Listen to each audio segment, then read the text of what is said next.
don't take time to look at it through other people's eyes. Take some time and reflect on what you believe in your soul. Cause that is the key to life. You gotta let the negativity go. Hello and welcome to What the Fox podcast with your two hosts, Lindsey Fox and Amber Ross. We are here to deconstruct social norms by humanizing lived experiences. And today we have a very special guest with us. And the last name might sound a little bit familiar to you guys.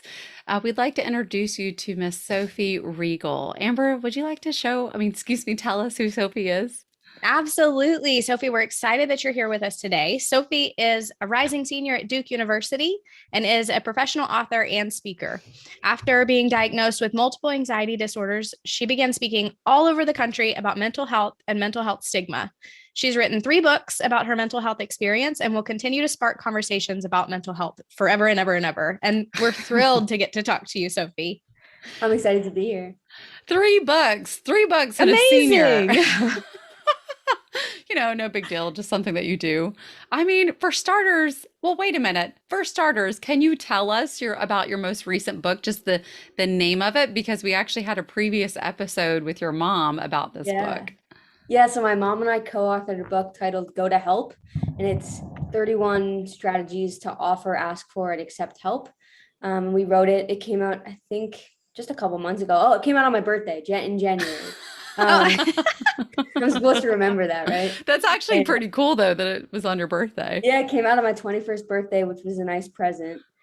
And we've been loving talking about offering, asking for, and accepting help. Yeah, it's a wonderful book, and we do encourage our listeners to read it if they haven't already, because it really does hone in on specific strategies that are in fact helpful. Like, it's not just like some Instagram therapy, so to speak. Like, So it's actually like really useful stuff. But with that being said, Sophie, I know that there's a reason why you've written 3 books and why mental health is important to you and why you kind of fell into what you do now in terms of public speaking. And my understanding is that a lot of this started a lot earlier on in life. And so in this podcast, we definitely kind of dig through lived experiences and kind of see like the trajectory of things and how we ended up where we are today. So can you share a little bit about maybe the origins of a lot of this stuff that kind of led you to where you are in terms of the mental health awareness and appreciation for it? Yeah, absolutely. So when I was in 7th grade, I was diagnosed with obsessive compulsive disorder and trichotillomania, which is a hair pulling disorder. And I was pretty severely bullied because of it. And when I went to therapy, my therapist basically said, like, the only way to stop people from bullying you is to educate them. So in 7th grade, I stood up in front of my entire grade and gave a speech about what it's like living with anxiety, what it's like living with OCD. And I wasn't bullied after that. People stopped thinking of it as like a joke. It was much more serious. And I realized if I could have that kind of impact with a 10-minute speech or however long it was, imagine what would happen if I shared my experience with the whole world. And as a kid, I was really shy and I would never get up and speak. And I always told my mom, who's a professional speaker, I'm never going to do what you do. I think your job is horrible. Like, it's just the worst thing. And of course, now I'm doing exactly famous. What Yeah, I was going to say famous last words, right? Yeah, I know. Never say never. I know. That's right. That is so bold, though. Yeah. Think about, I'm thinking about this, the average 7th grader. Middle school is honestly like one of the hardest times of life for people because it's just that awkward everything stage. So Absolutely. The fact that you had the courage to get up and talk to your class about that is just awe-inspiring. And honestly, way to go to your therapist for actually reframing that in a way where it's like super empowering to say, actually, you can educate people on this instead of accepting their shit. Yeah. Well, my therapist actually retired after me. I think I burned her out. Nah, I don't think so. But you were probably a star student type of client, for example. Yeah. Say like, she's like, I'm going out on a high note. Yeah. What was that, Sophie? I was with her from 7th grade to 12th grade, so 5 years. And then she's like, I'm done. I'm retiring. That is so awesome. And in terms of like, I'm just curious, like just because of that age, and I know this is such a like drop in the bucket part of your life. Um, what do you think stood out the most in terms of like the feedback that you got from your peers in seventh grade? What was like the feedback that you got? Because it sounds like something you said resonated with them. Mhm. Was there anything in particular that really stuck? Like, did you have people sharing their stories with you and the Yeah, aftermath? yeah, I actually find that a lot. So specifically in seventh grade, I had people come up and open up to me about how anxious they felt about certain things. And even though their anxiety wasn't necessarily an anxiety disorder, I still kind of normalized the fact that none of us are perfect. Like we all have Yeah. things that happen and that we feel. And then all the time when I'm speaking, people start sharing their stories with me. Like I'll share my story and then I'll get 100 emails or 100 messages in the chat about what they're going through or what their kids are going through or whatever it is. Yeah. That's just incredible though, because you're right. It makes it's that ripple effect that we've talked about so many times before, but it's just your impact is lasting and to be able to validate one's experience just by humanizing where you are Mhm. on the spectrum of things is incredible. So kind of what kicked off the public speaking aspect of things? I mean, because giving a speech in seventh grade is one thing, but how did you move from that to where you are today? I think I was very nervous for my first speaking engagement, which was in February of 2019. And I, I think it's because I finally had something that I wanted to say. And like it's Mhm. really hard to speak about something that other people can say you're wrong about. But there's nothing wrong about my story. Like no one can say that it's wrong. No one can correct me. And so I had something important that I wanted to share, and there was nothing that anyone can say to say like this isn't accurate. So that's probably why I started doing it, and Yeah. I knew I had a message and I wanted to share it even though I was really nervous. Yeah, which is huge. Are you referencing the TEDx talk that you did? Oh, I wasn't. I did that my freshman year of college. That's Oh, okay. no And big deal. Like, You're so casual about it. no, not Oh, that silly thing. no, Oh, goodness. the which my first speaking actually, engagement was in wow. Colorado. No, was it? I think it was Colorado. I don't remember. It was for a BBYO convention. It was a great speaking engagement, but that was my senior year of high school. Wow. And so, and I know that something that you had shared even in prior podcast episodes that you've been on and what have you, is just kind of the thought patterns that you had around how anxiety was going to stop you from living an optimal life, essentially. I mean, even panic attacks and how that could influence your ability to even graduate from high school. Mm. Um, and a big part of kind of overcoming some of these cognitive distortions, if you will, is just kind of living your life and seeing for yourself through the evidence, like you can overcome it. So the fact that you did a speaking engagement so close thereafter or near graduation is pretty telling. Yeah, high school was miserable, as it is for a lot of people. But yeah, man, I you couldn't pay me enough to go back to high school. And just because I speak about these things and I write about these things doesn't mean like I'm cured or there's nothing wrong with me anymore. Like I'm always gonna have Yeah. this battle with myself. I'm always gonna be dealing with anxiety. Hmm. It's just much more controlled. It's not to the same level that it used to be at. Right, right. Well, because you've learned a lot of strategies to Yeah. ask for, offer, and receive help. Guess so, yeah. I mean, so it makes sense. It's like, you learn how to talk and walk the walk, right? So that's just kind of how it rolls. But when you were mentioning your speaking engagement from 2019, can you comment about like what stood out so much? Like what was so memorable about that particular Mm. speaking engagement for you? That was actually one of my most memorable, not just because it was my first, but I was speaking to a group of teenagers. And after I finished my talk and the workshop, a girl came up to me and she told me that she was at the Parkland shooting, like she was at the school Oh, when wow. when the shooter came, and she said like their school tried to do so much stuff with mental health work, but nothing really resonated with her. And then she heard me talk and she said, I wish you could talk to everyone at my school because that's exactly what we need to hear. And I didn't know how to Wow. respond to that. That's Like, my work here is incredible. done. Oh, I think it's Wow. only just beginning, but yes. Exactly. Yeah, But I that did just That's keep in gave me touch with her goosebumps. after, and I ended up sending her a couple copies of the book to give to some people at the school. Wow. That is just incredible. And this is all before the pandemic hit, no less. Mm. Wow. That's pretty profound in of itself. And I know that just in terms of speaking and how you identify as a public speaker, there's even more to you than beyond that. I mean, a big part of what we have been discussing both in June and then as we kind of enter July, we had just wrapped up from Pride Month, which is all about identity construction and how we identify in terms of our sexual orientation, gender expression. And then for July, we've been talking about just in general how to have fun again. And the fact that fun doesn't have to look a certain kind of way.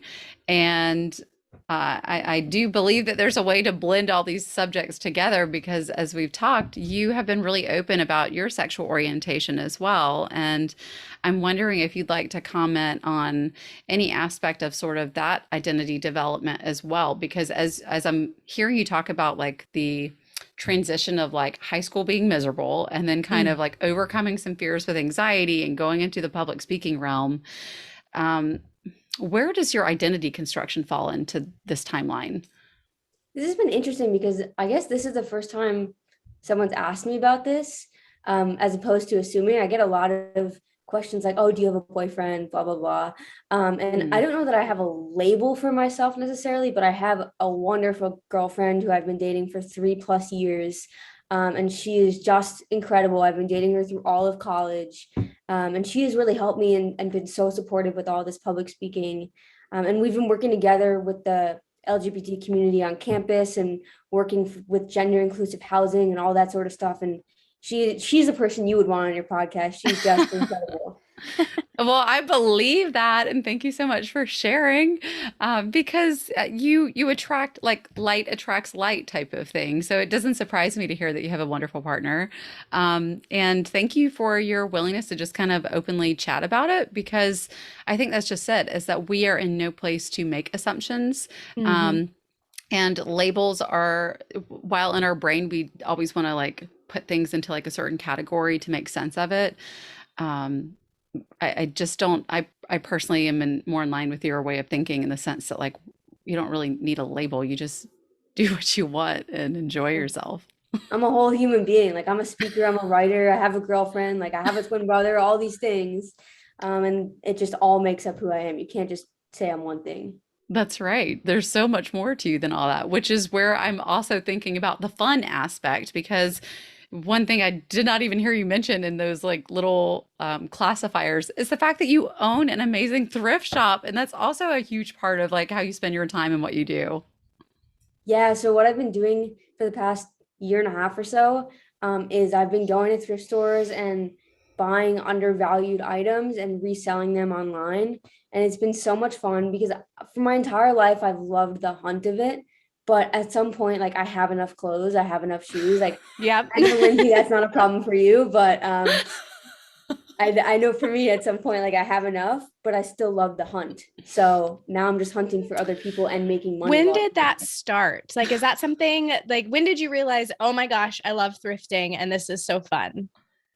I've been thrifting and going to yard sales for my entire life, but I started selling my own stuff during the pandemic, at the very beginning. And then I realized, why don't I turn this into a business? Like, I enjoy doing it. And I can make money doing it. So why And you're not? good at it. You're like really Yes. good at it. Yeah. You were so humble, but it's like we're definitely going to include your thrift shop in the show notes because like Sophie knows what she's doing whenever it comes to this thrifting business. Can you share with us like what you just finished doing, by the way, more recently in terms of thrifting? Yeah, my mom willingly went with me She was a to trooper. Yeah, to 100-mile long yard sale on Friday and Saturday. We didn't end up going Saturday. I just got too much stuff Friday and I needed to get it handled. But Friday we spent 8 hours doing that in 104-degree heat. Oh, A I 100 miles. We had a blast. It was the best time. Amber, I have you ever can't- heard of this?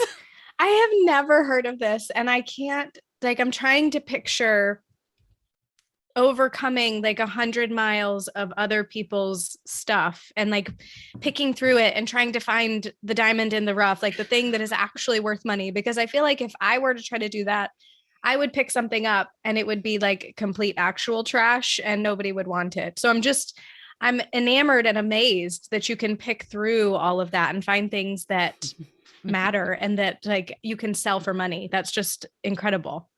I do a lot of research.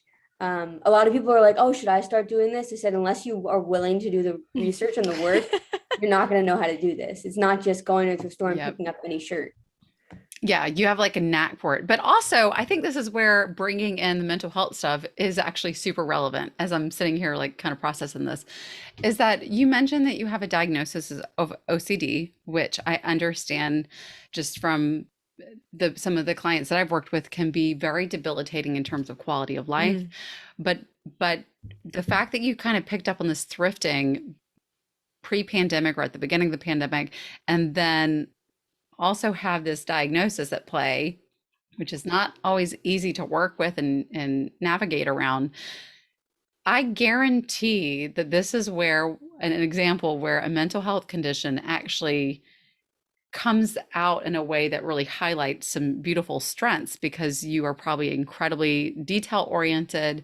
You make sure that your products are like in pristine condition for what they are. Like I could totally see where we don't talk about this enough either. Speaking of stigmas, it's like there's actually a lot of benefit and like helpful things that can come from certain aspects of conditions where it's not always like a negative thing, so to speak.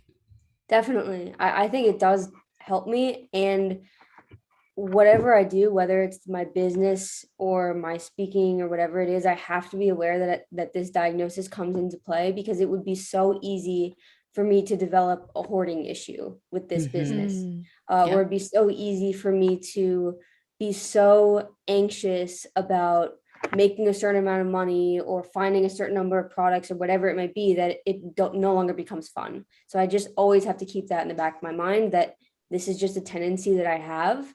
And I just need to be aware of when it comes into play and how to shut it down. Yeah, then that you say it like it's simple, and it's definitely not a simple or easy thing to do. So kind of what are the tricks of the trade, so to speak? How are you able to keep this thrift thing like a joyful experience for you so that you're not getting burnt out by something that is like a passion project, so to speak? Well, my parents and my girlfriend Simone are constantly talking to me and giving me feedback about it. And Simone said, "You look like you're living out of your car. You need to clean this up."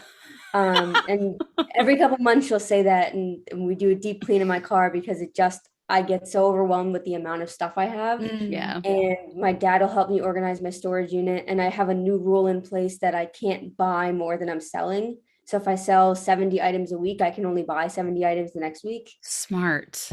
That's super smart. I actually Yeah. feel like that's a great tip for all of us who enjoy shopping, period. Yes, this is true. This is a good tip. I'm just saying this because I actually love thrifting myself, and I used to love shopping in a huge way that not like excessive spending type shopping, but just like buying clothes whenever I knew I didn't need to buy more clothes. So, yes, I have a rule of thumb about that. Like if I buy a dress, I need to get rid of a dress. It makes sense. Yeah, well, you got to come up with something, you know? So how does this fit with Simone? I mean, are you guys living together and like having all of this stuff in the same house? Like, So this is actually super good timing because she's moving into the apartment that I'm in right now today. We just got the apartment. oh my Um, gosh, congratulations. Yeah, in like 2 hours from now, she's coming with all her stuff. And we got 2 bedrooms so that I can have one bedroom for my business, which is very generous. So I have all my crap over there, which is out of camera shot. And we're moving in together and we're super excited. That is That's so exciting. exciting. After Yeah. 3.5 years. So this is y'all's first time living together Yeah. in And 2 hours, no less. It's been hard because we've had half of our relationship in a pandemic. Yeah. So we haven't had a normal college experience separately or together. And so Mhm. this will just be so nice to finally be able to live together and do everything together. Yeah. Honestly, even you just saying that, I appreciate you bringing awareness to that. Just, I feel like, and I can't speak for Amber in this context, but like my whole life has turned into like remote stuff. So I've grown so used to it Mm. at this point. And I do live alone. So in my world, like nothing has really changed in that realm, so to speak. But what a perspective you can offer just in terms of being in college and going to Duke, no less, like this incredible school where you have had to do virtual learning at this incredible school, but then navigating the pandemic during a relationship like that. Yeah, I don't know what a normal college experience looks like because freshman year is not normal, period. No, And never. halfway through my freshman year, we had a Touche. pandemic. So we Right. got sent Oh, home. wow. Right. And I now I'm mean, in my that's senior just, year and I still haven't had a normal semester. what is that? I was going to say, what is this upcoming senior year going to look like for you?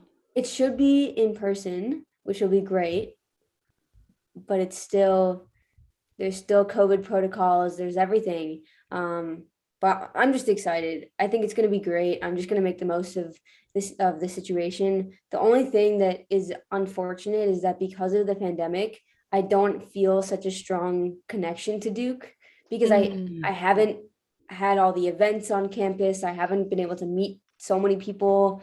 So it's just been disappointing, but it's not Yeah. Duke's fault. It's just the situation. Yeah. The world's events. I Yeah. mean, that's completely fair. And honestly, I guess whenever I'm thinking of the fact that, in terms of what do you do for fun, that's also a great point is like so much of what you associate with the college experience is like partying and going to like, I don't know, whenever I think of Duke, I think of Battle of the Blues and like all the, all the people rallying in the streets and stuff like that. And yeah, I cannot imagine how different this has been for you the last couple years. Yeah, it's And been it's very, also, very oh, isolating. yeah, I can absolutely see that. I know my experience, while not the same as yours, sort of similar. I waited a long time to finish college and ended up finishing my bachelor's degree in 2020 as like COVID was happening. So I didn't have a graduation. I didn't have like any of the celebrations associated with that. And like I know how I feel about that as, a 30+ year old woman. But still missing some of those pieces of being able to celebrate, like making it feel real, making it like having those moments of football games or celebrations or whatever the case may be. So I can totally see that. And also you likely there was a sunshine in the clouds in that you may have had more time to do and focus on your thrifting business, or you may have had more time to cultivate a healthy relationship without some of the unhealthy things that happen on campus as well.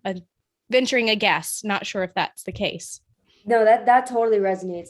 This last year has been excellent for my business, and because um unfortunately there were a lot of people on campus who didn't follow protocol, so I wasn't willing to go to a lot of the events Mm-hmm. that were happening just because I wasn't willing to risk my own health and safety. And so because of that, Simone and I were in a COVID bubble cluster, whatever, together. Hmm. And so we could be together without masks, and which meant that with other people we couldn't, Yeah. if we wanted to keep each other safe. But it did leave a lot of room for us to have a really nice time together, just like being together, not doing anything, just being in the same room together. Yeah. And also with the thrifting business and the speaking, it's left a lot of time for that. Yeah, that's beautiful though, because in the same breath, the fact that you were able to get through that, I think it speaks Yes. to the quality of the relationship that y'all have. Because if you look at the stats in terms of relationships during the pandemic, they're not that great. I mean, I'm No, actually no. living proof as someone, going through a 2.5 year long divorce process. Everything is slowed down with the courts, and a lot of people experienced breakups. I mean, it just Mhm. is what it is. So I think it speaks to the quality of the relationship that you guys have. And particularly at your age, too, I find that incredibly impressive because it means that y'all likely have excellent communication skills and were able to navigate some really tough moments. And now y'all are moving in together. Yes, we have definitely developed very good communication skills. I don't know if it started out that way, but I don't know if any relationship starts out with perfect communication skills. So They No. don't. They don't. Yeah. and I'm sure it'll never be perfect, but it is as good as it needs to be right now. Yeah, it's a work Was in progress. I mean, it's something that you'll constantly focus on and refocus and relearn. And I mean, Lindsey and I kind of joke about perfect doesn't exist. That's not a joke. That's a truth. But when we say something looks perfect or it's perfect, it's a running joke between us because it really isn't, but it's perfect for the moment. Mhm. It's exactly what we need it to be. It is the thing that is going to get us to the next thing more often than not. And I think that thinking of that in terms of communication and your relationship with your partner is just, that's awesome at your age to already have that mindset going into it. And I mean, just kudos to you, friend. Thank you. It's super healthy. Yes. I mean, and you get that too, Amber, because you and Eric have been together since we were in high school. So I mean, think about how much you guys have like grown and evolved since the time you were like, what, 17? I 15, don't know. 15. What? Wow. 15? 16, because we were driving. Hella young. So to answer your question, Sophie, no, they definitely did not have perfect communication skills at 16. Just ask Lindsey about my communication skills at 16. They were not great. I'll ask her off camera. Actually, you can tune into a separate episode about that. Amber was Oh, very good with gosh. nonverbal communication. Oh, okay. A lot of I didn't try to beat her up or anything. Like no, only in just my a lot head. of just a lot of nonverbal eye rolls and death stares. But over time we've improved our communication, so there's that. There's always hope. Well, if you're willing to put in the work. But Yes. sounds like you two are already doing that. So what's step one in moving in together today? She's going to show up with her stuff. Like, what Yeah. is that going to look like for y'all? I am first buying her and her mom lunch, so we can eat before we do manual labor. Very smart. And I already put together a bunch of stuff this morning so that she wouldn't have to. I put together like a shoe shelf, and I put the curtain on the shower and all that sort of stuff. Just like so she didn't walk into a destroyed apartment. And yeah, she's gonna move her stuff in. We're ordering furniture, so we're sleeping on an air mattress tonight. We're doing the college living, That's and right. I love yeah, that. it's gonna be Yeah. great. We're gonna go out to dinner tonight. It's gonna be awesome. That is honestly, I'm super excited for you. I feel like this has been one of those things that's sort of like long overdue, but now you guys can actually like go out to dinner and not have to necessarily wear a mask or have Yeah. your guard up as high as it was before, and just kind of Yeah. embrace hopefully this summer as well as your senior year in the most quote unquote normal, and like have the most normal college experience possible. Well, it'll be nice to not have a roommate to think about. Yeah, no kidding, right? And also speaking of normal, right? I guess I should let's circle back to that word for a second, because your summer isn't slash hasn't been exactly normal for a college student, because you proceeded to go to school during yeah. summer that has nothing to do with Duke. Can you comment on that as well? Yeah, absolutely. So back to the comment where I said I'm never going to do what my mom does. My mom is an executive coach, amongst other things, and I'm going to coaching school this summer, and by my own choice. And it is so much fun. I have it this weekend. It's 8 hours a day, for 3 day weekends, Mhm. and with like 4 books of reading in between. So I'm finished with 3.5. I have half left before Oh, Friday. wow. And Yeah, it's so much fun. I'm learning a lot, and hopefully it'll turn into another business for me. It will definitely turn into another business, but can we just rewind for a second, Amber? I'm sorry. You've read 3.5 books in what span of time? It's been a month. Oh, I thought you were talking Oh, about a but you week. say that like But with a I shake of your No, no, head, no. like, I listen to them while I okay. drive to thrift stores. Okay, and that's a great pairing. I love Yes. that you are putting those two things together. working Still, smarter, let's not harder. discount the fact that you've listened to 3.5 books in 3.5 weeks, because that is still a substantial amount of information that you are putting into your brain. I like to That's think that it's coming into my brain, but I don't know. Yeah. But you're right, though. Coaching is so much fun. I mean, all three of us have that in common, but it is so fun. And I feel It like is. people don't really talk about that part so much. Like, you get so caught up in like talking about technique or this, that, and the other. But what is it that you're learning? You said you were never going to be like mom, but here you are. So, what are you learning that you love about coaching? Well, one of the models that we're talking about is this idea of coach the soul, not the goal.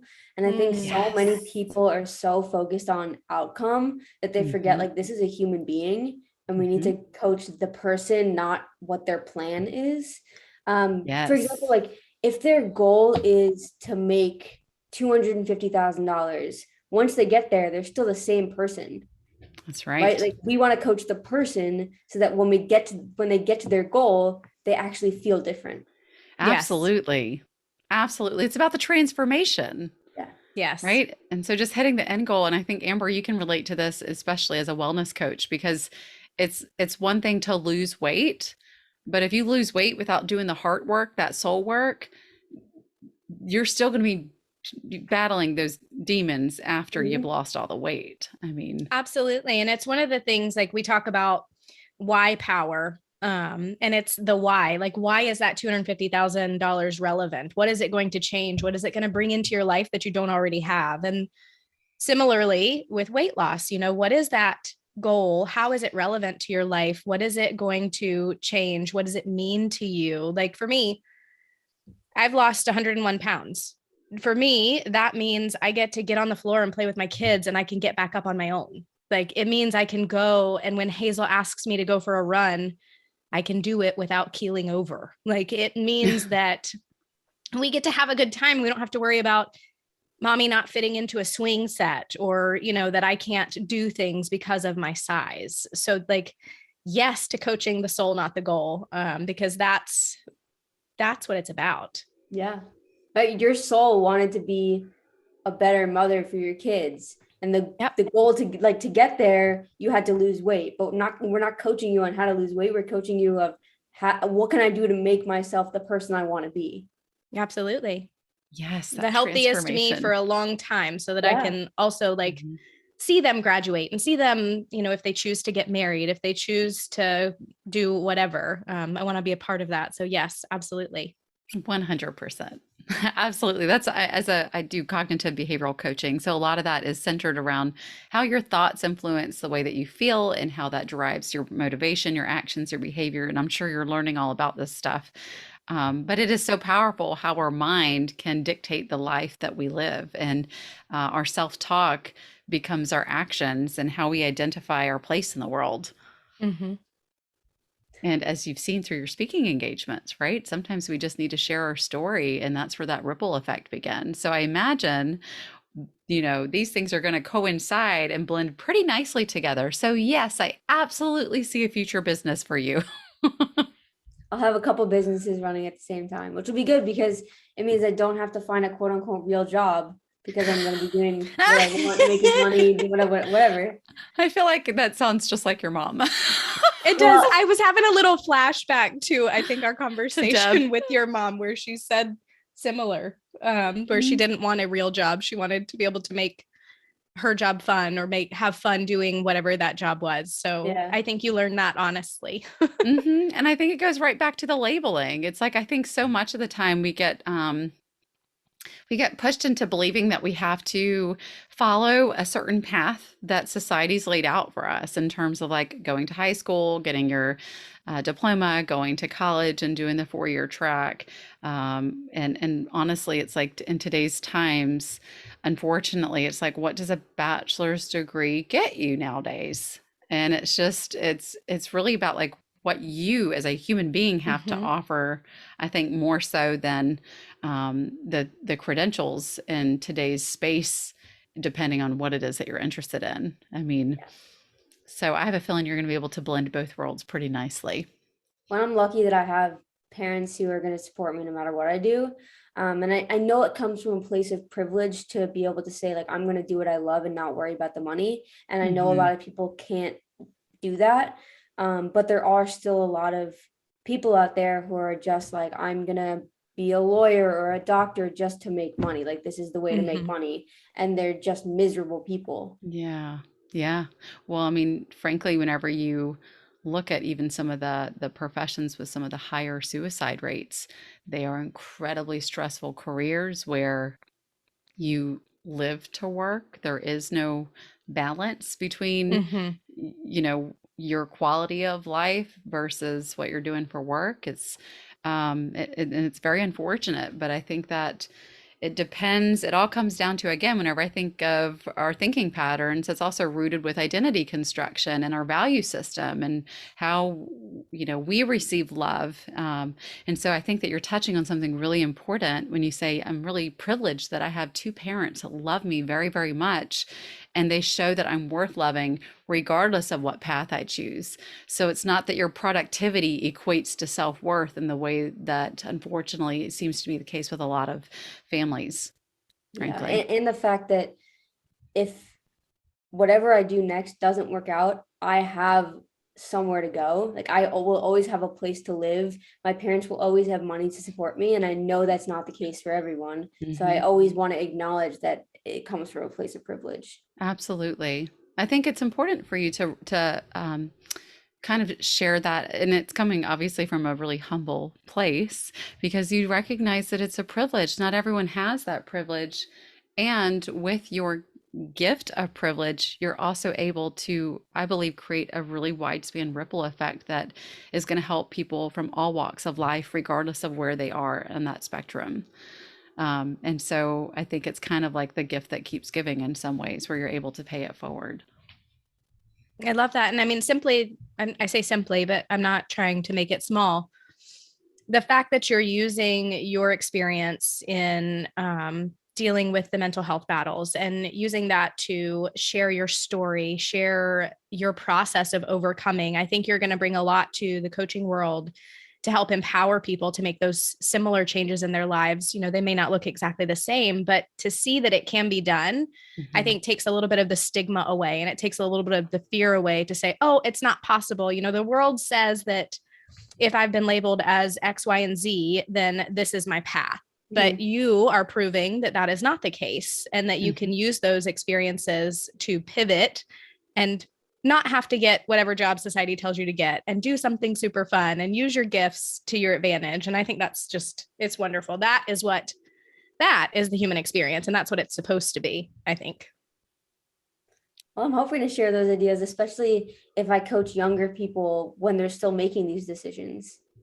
I mean, of Yeah, course, you can wow. always make a change, but when you're in your 20s and you're trying to decide what your next step is, it's important to think about who you are and like what you actually enjoy. That's If right. I can make one slight correction to what you just said, and Lindsay probably already knows what I'm going to say. I have no You idea. said you said if you coach younger people, that I would Oh, challenge you to change that if out for when, Okay. because it doesn't have to be if that is your person, that those are your people. So when you coach younger people, that's I that mean, manifestation language right manifest there. that shit, girl. Make it happen. Yeah, when I coach younger people, it sounds good. Yes, That's when you right. coach younger people, you have to empower yourself, and the words that we use with ourselves, both like in our brain and out loud, are so powerful. So I And I just read 3 books about this and I still enjoy it. Girl, it's because you were finding some damn good bargains. That's what's Right? going on. That's all. That's my all. You gosh. retain the other big stuff. You're fine. You're fine. But it's so true. And also on that note, whenever thinking about mental health conditions in younger populations, this is where I feel like the public speaking aspect, I will say if on this, because I don't know if this is something you're interested in or not. And who knows, maybe throughout your journey, you will learn that it is something you're interested in. But I feel that so much of the population of individuals, particularly whenever you think about panic disorder, for example, and OCD, a lot of these people don't necessarily have a voice in a platform where there can be systemic change in certain areas. So the fact that you are in a space where you say, yes, I do have these mental health conditions, and I feel empowered and emboldened enough to use my voice, this gift that I have, to speak my truth. Maybe, who knows? Maybe you will find yourself doing some public speaking with high level stakeholders that can influence some systemic change around mental health, because you Yeah. would be an amazing person for that as well. Yeah, well, my mom and I actually just did a speaking engagement together for the Department of Homeland Security, for all the What? yeah, for all the emergency workers who like are always helping other people but don't help themselves. Yeah, a lot of So FEMA. yes, we wanted to give them an Amazing. opportunity to reflect on what they need as well. So Yeah. I'm starting there. Yes, not that is easy. Sophie awesome. said yes, and then that's already happened. So here's what's next. What is next? What is next? I don't know. That I'm just gonna keep doing what I'm doing and figuring out what makes me happy and if I want to make a change. But I'm just gonna help my girlfriend move into an apartment. That's what's next. That is the That's what's immediate next. thing. She's practicing mindfulness, man. That's the way to. Yes. Sophie could teach us a thing or two about learning how to go with the flow. I used to, if you knew me in high school, I was the most like stuck up, like didn't want to change paths, would only think about what's next, not think about what's now, and drugs really help. Prescription drugs. Oh my God.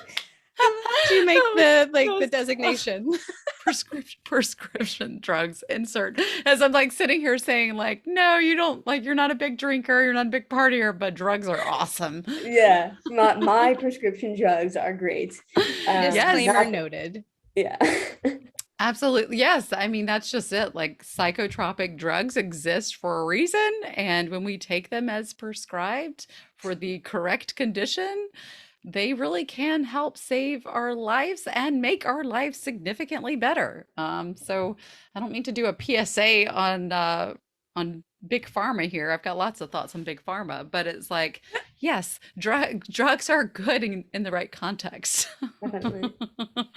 I'm so glad that you were able to come on and talk about a lot of this stuff. Was there anything else that you sort of wanted to bring to the table or reference that we have not mentioned yet? I think you said something about like how do you have fun in college Yes. when because you mentioned like and I'm very open about this. I don't drink and I don't do non-prescription drugs.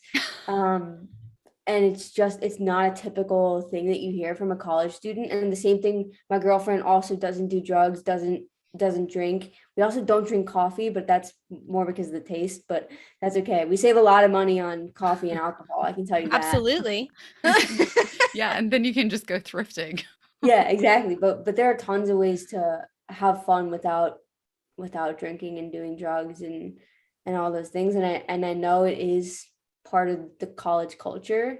And I don't think it's a bad thing to try, but figure out what works for you and figure out what you really enjoy. And you don't have to be a different person to have fun. Like figure out how to have fun as you. Yes, Absolutely. absolutely. You can absolutely be true to who you are and have a ball at the same time. Are there other things that you like to do for fun that you'd like to share with us? I love to hang out with my dog. And I know, Lindsay, you met my dog. Yes, I love your dog too. Yeah, she's just the sweetest. Yeah, she's a love bug. She's a Yeah. love bug. She is Do y'all go to like the dog park or do you just go for walks? Like, what is that? Or just hang out at home? We do a lot of napping together. That's her I favorite love that. activity and my favorite activity. We don't go to dog parks just like there are some issues with dog parks. With Yeah. when you have a 80-pound pit bull, it turns people off. Even though she would never hurt anyone. But yeah, we go for walks. We eat cheese together. Do lots of stuff. Sounds like a good life. Yeah, Yeah. no, she has a wonderful life. And you like swimming. I do know this as well. You enjoy your sun time at the pool. Yes. So, I just in general, I think that in terms of like bebopping around to like little local shops, doing your little thrifting, hanging out with your girlfriend, playing with your dog, going out to eat, like I love watching trashy reality TV. oh, there you go. Trashy Yep. reality TV. What's And your I admit favorite? it, I own it. Like on Monday and Tuesday night, you will not be bothering me because I'm watching The Bachelor, okay? Like, do not text me, I will not answer. Oh my gosh. We've made many references to The Bachelor in this podcast. We haven't. I don't think Podcast. either one of us has ever actually seen it. Lies. I've watched tons of it. Oh, you Lies. have. Okay. Yes. Okay, that's just me. Amber has never seen it. I, however, love watching the trash go down. It makes you feel really good about your life, doesn't it? I mean, I just love looking at the different personalities, and then also the fact, like, if we want to really get into sexuality and all that jazz. I think like how polyamory is not normalized in society, yet then we have these shows like The Bachelor, and it's like, well, that like you realize like the world's been rooting on polyamory for like a couple decades through The Bachelor, but then if we call it that, it's like, what? Oh no, clutch my dinner pearls. And it's like, but we love it. We just don't want to admit it out loud. We just like, Yes. want to like hush hush. But I love The Bachelor. Maybe you'll come over and we'll watch together. I'm totally coming for a watch party. Don't have to Perfect. twist my arm. Amber, the more you know. So Amber, I you mean, can come hey, too. I mean, I appreciate that. And I would probably be interested in coming to hang out, but then I would be afraid that I might talk too much and annoy you guys because like I'm the worst for talking during a TV show and a movie. And it's why I don't believe watch them it. very often. yeah, like- I believe it. There'd be a I lot have of a very follow-up short questions. attention span. And I have a lot of questions. Yes, that is right. I believe it. But, I actually think the poly conversation would be another good episode in future. Just a side note. It is definitely one of those things that I think is like becoming more trendy, more on like along the West Coast. It's become more normalized, but it's still got a little like a bad rap in today's world, yet somehow we keep seeing reality TV push it. So it's just an interesting dynamic, if you will. For sure. For sure. Absolutely. Sophie, you didn't know that this conversation was going to go from thrifting to mental health to No. poly, did you? Hey, I love it. Go with the flow. Sophie's Right? along for the ride. Yeah, this is go with the flow. This is our version of that. Yeah, I'm down. That's awesome. Sophie, it's been so fun to hang out with you. Thank you for joining us and for sharing a little bit about your story with us, because I know, like you already said earlier, there's so much that makes up you as a human, and we've scratched the surface of it. But I, for one, am excited to see what you do next and where you go with your coaching career and what you and your mom continue to do together. So I say keep up the good work. That's Thank right. you. Thank you so much for having me. Oh, absolutely. The world is your oyster. I'm so excited to see how things are going to unfold, and have the best time ever this summer and your senior year, and just try to do all the fun things that you feel like doing for your senior year. Just live it up. I will, for sure. Right on. First, get your girlfriend moved in. Yeah, I will. I will.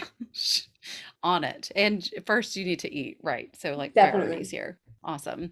Thanks so Priorities. much, Sophie. And we look forward to seeing you in person sometime soon. I am going to hold you accountable on the Bachelor watch night, Good. so watch party. So that's to be determined. Definitely let me know. Loop me in on that thread. For All sure. right, Will do. guys. Until next Tuesday. See you next Tuesday. And we all sing, everything is gonna be just fine. It's gonna fall into place. The sun is gonna set on your terrible day.